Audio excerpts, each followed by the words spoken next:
What's going on, my broskiis? My name is Toadskii, back again, here to bring you guys yet another One Piece Treasure Cruise video. In this video, we're going to be going ahead and taking on Ambush Quest GARP. I made a video very similar to this to last week, where for an entire duration of the week, you could actually go ahead and complete any ultimate difficulty clash, and by doing so, you would automatically fight Ambush Whitebeard throughout that week. Now for this week, instead of Ambush Whitebeard, Ambush GARP is going to be here instead, which is what I want to go through in this video today, obviously using my boy Mr. Slam Jam KATAKURI. So before we get into that, let's go ahead and talk about GARP very briefly and discuss why he is so good. If you haven't maxed him out, you should definitely go ahead and do so. He is very, very good. So he's a strength, free spirit fighter, and the main reason you want him is because of his special ability. So his special will go ahead and set all enemies' defense to 0 for 1 turn, which is great because you can stack this on top of defense down conditional boosters, and then he cuts the enemy's HP by 30%. However, if the enemy's HP is below 25%, he instantly defeats them. So this is going to be great for other bosses that revive with a very small amount of HP, just to launch his special and be done with the fight. It's very, very useful to have. You're not going to use them all the time, but those fights where, you know, you need a character that can just help you clear those bosses, it's going to be exceptional. So if you haven't done it, I suggest doing so, and by doing this farming, you will also go ahead and get chances to pick up more super evolution skulls for your characters if you haven't maxed them out yet. So we are going to be going ahead and taking on Kuma. Kuma is the easiest of these 60 stamina islands because you can only do it on the 60 stamina or the ultimate difficulty islands, and I just want to do it with this because I don't really want to show off that KATAKURI can beat any of the other raids. I want to go ahead and show it off against Ambush GARP specifically. Now the team I am running is pretty straightforward, I would expect. There is a character on this team that is completely non-essential, but I'm just bringing him just to make my life a little bit easier, and that is the Abdullah and Jeet. I literally never ever use this character. He's not even max special. I don't even have him with max limit break, but the main reason why he's here is because he can give us cooldown reduction to our striker characters, which all of the characters on this team are strikers, which definitely helps out a lot. But we'll talk about more of the team once we get through the fight and all that. With the Kuma raid boss, I don't actually remember too much about Kuma's raid. I do know he has like a really high cooldown, and he basically doesn't do anything for like the first 3 or 4 turns. So it should be pretty straightforward. I'm not really too worried about this particular fight, but it's going to be interesting to see how this team fares against the GARP ambush quest. That's going to be interesting to see how we go here. Do we get the delay? We do not get the delay, which sucks. Okay, but we probably don't need many of our specials because I don't know how much HP this Kuma has, but I do know that this is a very old raid, so I don't really expect him to have too much HP. Like, this should be a pretty straightforward raid that we shouldn't have to worry about. So I guess we'll probably just wait until we get KATAKURI's special ability. I think that should be more than enough for us to get through this fight. And because of that cooldown reduction that we get, we're just going to go ahead and move forward here. We don't even need to stall at all. We're already on stage 3. We'll go ahead and switch to Neko, actually. We'll have him up instead, and we'll go ahead and take down these guys. Yeah, pretty straightforward. We just want to get to GARP as soon as possible, and then we can talk about GARP, because GARP is the main component of this video, the meat and potatoes of the video. We've also got this stage here with the seahorses. We want to go ahead and get rid of those guys, and the Tanukis here do some orb manipulation if you leave them alive, so we do not want to deal with that. Okay, so now we make it to stage 5 against Kuma. So I remember he has a really high cooldown, but what else does he do? Oh, he takes no damage from strength and dex characters. Okay, so that's interesting. Oh, and he blows away a character. I completely forgot he does that. Oh my god. Okay, let's just launch KATAKURI's special, and this should be pretty much GG at this point. So only strength and dex, so our Jack is fine. He's still going to have super effective typing. So let's see how this goes. We do have tap timing bonus damage from KATAKURI, so we are getting the delay off for sure. Oh wow, nearly killed him off in 1 turn, so he only has about 3 million HP, that's fine. And now we can just kill him. GG.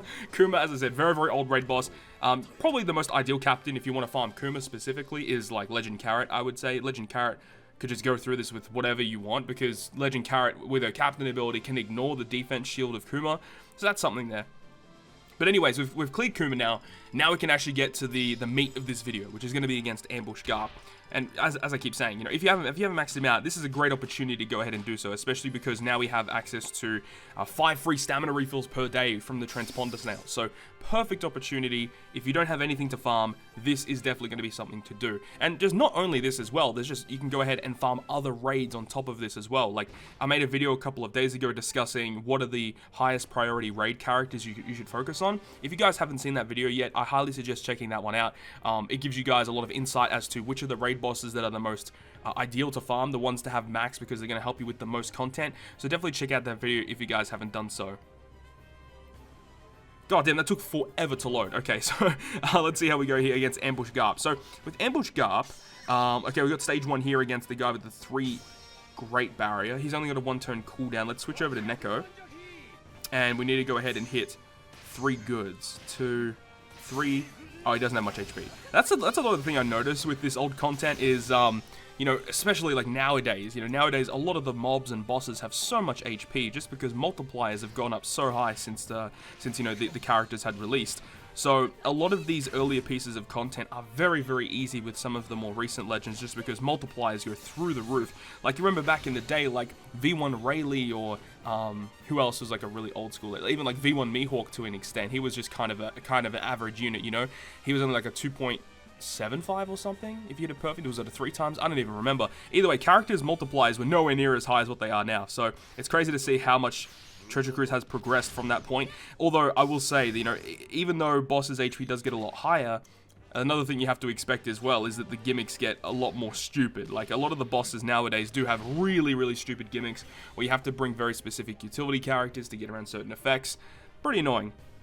We are probably overstalling right here. We actually probably do not need to stall as much as what we currently are. So let's just go ahead and move on. We don't really need to stall too much here.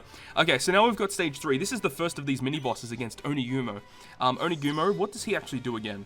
So he's going to go ahead and bind one of our characters for 5 turns, and we get given 5 turns of a chain lock, or 4 turns after the preemptive attack. Okay, we'll go ahead and switch to Inu, so he has type advantage against Onigumo, and then we'll just go ahead and attack, I suppose. And that's about it. Okay, it's very simple. Very, very simple. Do we even get the delay?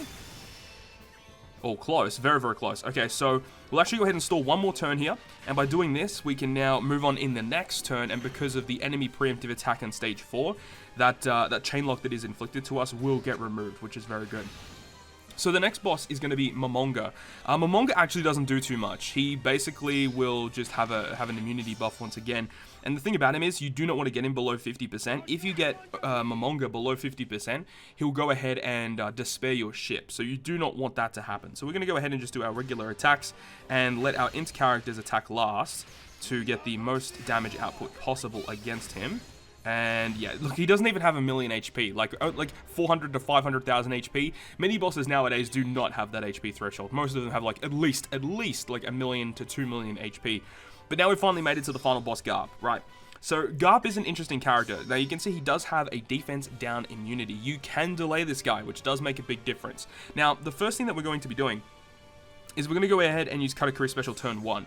By doing this, we're going to go ahead and hit our 6 perfects. We're going to get the delay, and we are going to get the conditional boost for the next turn. So let's just move on. We don't really need to do anything here. Let's not stall.